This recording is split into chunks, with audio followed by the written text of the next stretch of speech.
eu fiz essa entrevista com um representante da associação aqui do Campeche, da MOG, que é o João Carlos.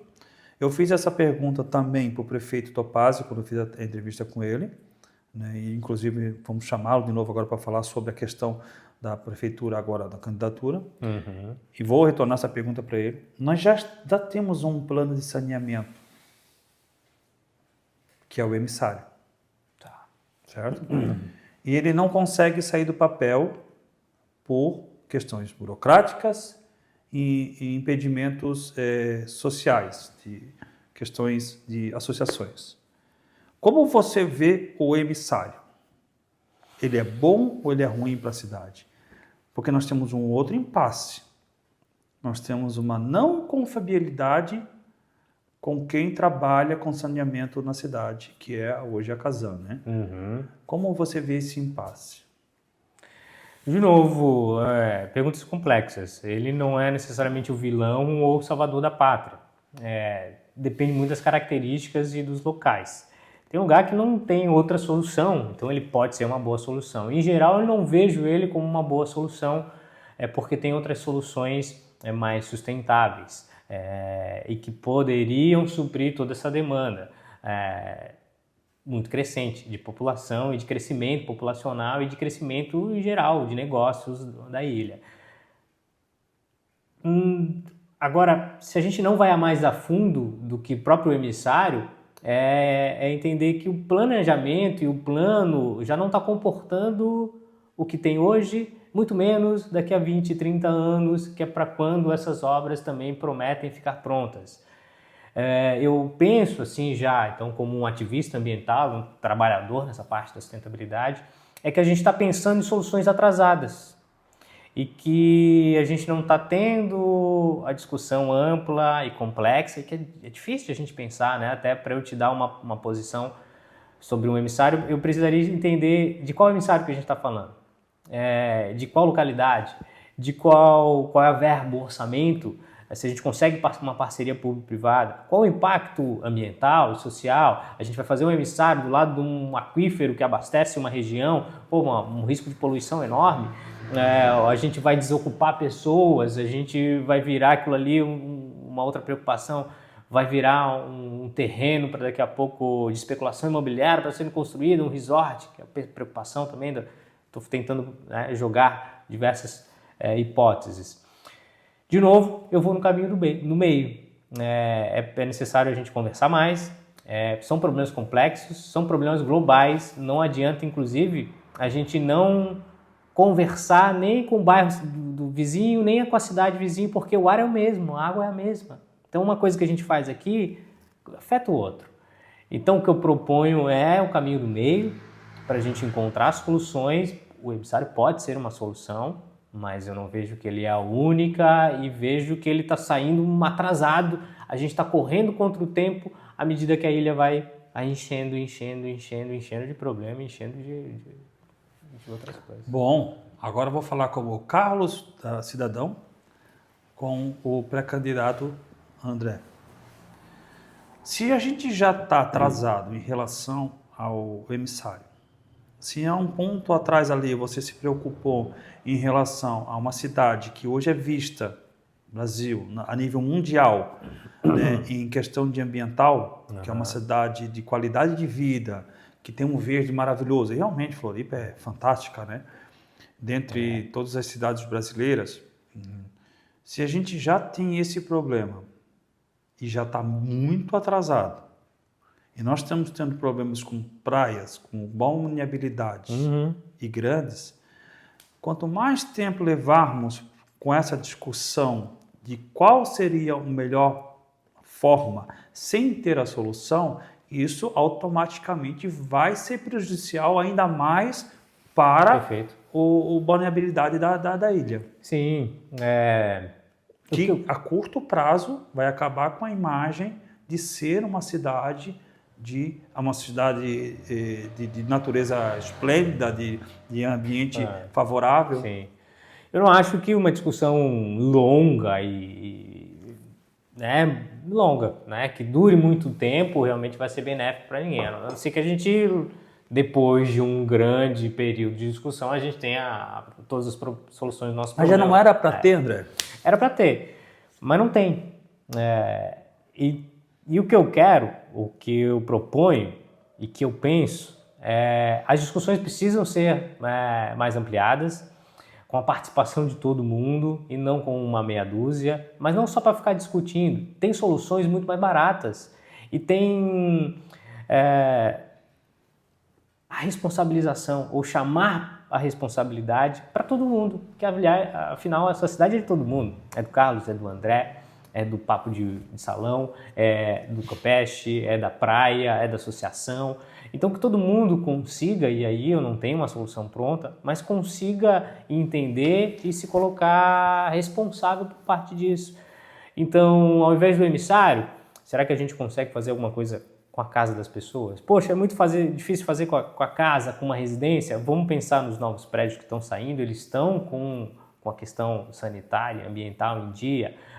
Aí a gente já entra para a fiscalização, como é que tá isso? O plano de governo está pensando nessa proteção ambiental e estimulando um turismo sustentável. E aí eu vou falar de um vídeo que eu acabei de postar lá no meu Instagram, que falava sobre o lixo marítimo e os cruzeiros. Fazendo esse link com a Marina, que está para sair, já foi aprovada, e estão pensando aí como é que vão começar a construir. Muitos lugares estão proibindo os cruzeiros. Eu sei que alguém me falou que a nossa Marina não vai receber cruzeiros, vão receber navios menores, não aqueles cruzeirões dos maiores do mundo. E que, de novo, eu não tenho tanto a informação a isso, e aí eu já me sinto, opa, será que eu tô ficando maluco, ou realmente não foi muito clara essa aprovação, isso tudo? Acho que pode ser um pouquinho disso tudo, um pouquinho de tudo. Acho que nem tem espaço para entrar aqui, o cruzeiro é muito por grande, causa né? do calado. Tem a ponte, todo calado ali não é o suficiente. Exatamente. Mas então a gente pensar que, opa, tem países já proibindo esses grandes cruzeiros pelo lixo e pelo turista, que é um turista também de férias porra louca, que não está preocupado com a depredação do nosso patrimônio, com o lixo gerado. E aí eu penso, poxa, o cara vem conhecer as belas praias, mas também para chegar aqui de cruzeiro, de barco, é uma baita de uma poluição, para depois aqui também destruir as nossas belas praias. Então não está fazendo sentido essa lógica. E o que eu penso é que todo mundo é responsável. A gente quer ganhar dinheiro para ter o nosso conforto, nossa vida feliz e bacana, mas a gente quer também um meio ambiente equilibrado, um ar bom para respirar, uma praia para a gente curtir. A gente quer acesso à educação, à saúde, a gente quer um pouquinho disso tudo para ter uma vida boa. E, de novo, o caminho do meio, para mim, está se mostrando o mais sensato. Voltando em relação aos emissários ou soluções ambientais. E em relação ao lixo, a questão sanitária, a questão de a gente despejar tudo que a gente não quer para fora, uma gestão compartilhada me parece muito sensata, onde a pessoa tem responsabilidade, as empresas têm responsabilidade, o governo tem responsabilidade, e não só joga para um só resolver. E isso a gente se depara todo dia com os trabalhos que a gente desenvolve com o Instituto Lixo Zero Brasil, e que a gente já não está falando só de fazer pequenas ações, a gente está fazendo bairro lixo zero, cidades lixo zero, e quem sabe daqui a pouco um país lixo zero. A gente tem muitos casos que a gente tem atuado. Floripa anunciou que quer ser lixo zero, mas não está tomando ainda todas as medidas que eu acho que poderia. Mais um exemplo que tem a ver com esse planejamento e essa execução, e não se alongar necessariamente em discussões eternas que não acabam. Mas a questão aqui, desculpa estar te cortando, André, Mas dentro desse contexto todo, baseia-se, no meu entender, na livre educação. Poxa. Porque, assim, vamos falar de saneamento. Você falou que se não dá para fechar com a população, tem que fechar com os novos prédios. Tem que fechar com novos prédios. É necessário que a nova construção seja rigorosamente fiscalizada. Mas espera aí, e lá atrás? E as outras pessoas? Exato. No meu entender, eu acho que o ser humano só entende através disso aqui, ó. Boas. Bate lá, pesado. Eu falei isso com o prefeito, até na questão, ele foi bem enfático nisso. A questão eu acho que se a população não está entendendo pelas campanhas que o Lixo Zero vem fazendo, ou outras entidades, vai lá e multa. Aumenta a fiscalização. Aumenta mesmo a fiscalização rigorosa. Poxa, vamos salvar aqui os pequenos empresários. Os pequenos empresários são constantemente, que não é errado, mas são constantemente visitados pela fiscalização. E que são a grande maioria. Sim, os pequenos é constantemente visitado, praticamente todos os dias. Tem fiscal batendo na porta para verificar se o alvará está correto, se a liberação do bombeiro está correta, se o ambiente está correto, se é um ambiente de estética, se tem os seus devidos aparelhos regulares. Por que não também essa fiscalização na sanitária é feita? Se uma casa está produzindo de esgoto, ela está jogando em algum lugar. Porque não tem saneamento. É proibido fazer com fossa séptica? Tá, se é proibido, tem que regular. Por que não regula? Porque é muita gente. Então, para onde está se levando esse problema? Está se arrastando cada vez mais? Não vai dar para fazer emissário porque é isso e aquilo. Mas aí fica as pessoas jogando em boca de lobo, por exemplo, que vai para a rede fluvial, que vai para o mar, que polui lá o rio. Então a educação é primordial. E o lixo zero tinha que estar na escola. A gente tem escola lixo zero. Então, vocês têm escola de lixo zero. Mas na rede pública, o lixo zero não está. Teria que ser uma obrigação, no meu entender, na escola. Como outras matérias, outras situações de investimentos, de políticas, tem que estar na escola. As pessoas têm que ter consciência do que tem que fazer. Ou vem o Carlos, ou sou o Carlos. Isso é maravilhoso, não sou candidato, não.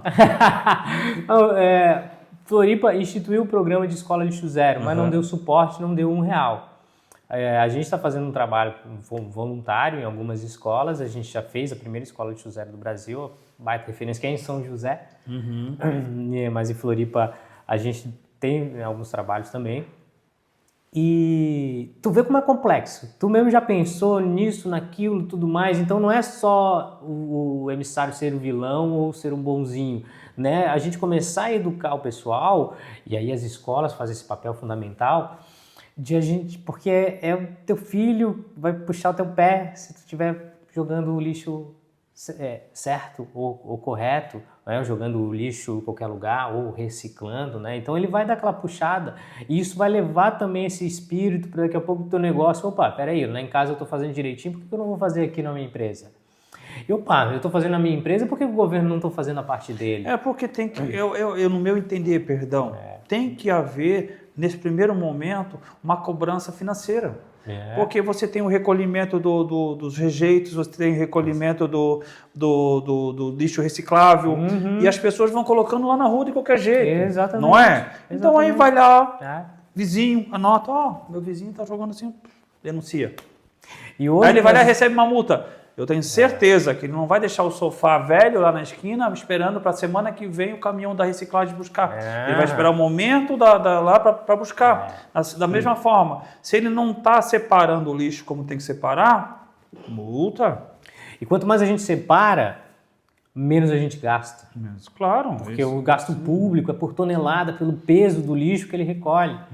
E a nossa política... Aí você que está lá pagando uma taxa de lixo cara, começa a pensar nisso. Exatamente. E as nossas políticas ambientais nas escolas é ridícula.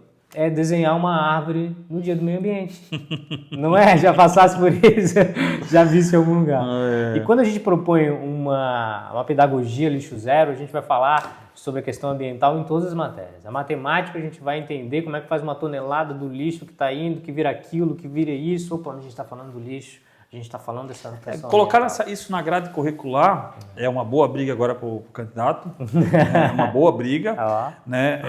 Quem sabe também ter essa parceria com um deputado estadual e um deputado federal, que daí você começa a brigar para as escadas maiores e chegar no Ministério da Educação e pensar, conscientização. Vamos colocar na escola, na grade curricular das escolas, grade escolar, grade escolar, a matéria sobre a sustentabilidade, né? Seria interessante. Maravilhoso. E a gente já percebeu nessa primeira escola Lixo Zero do Brasil o aumento do desempenho escolar.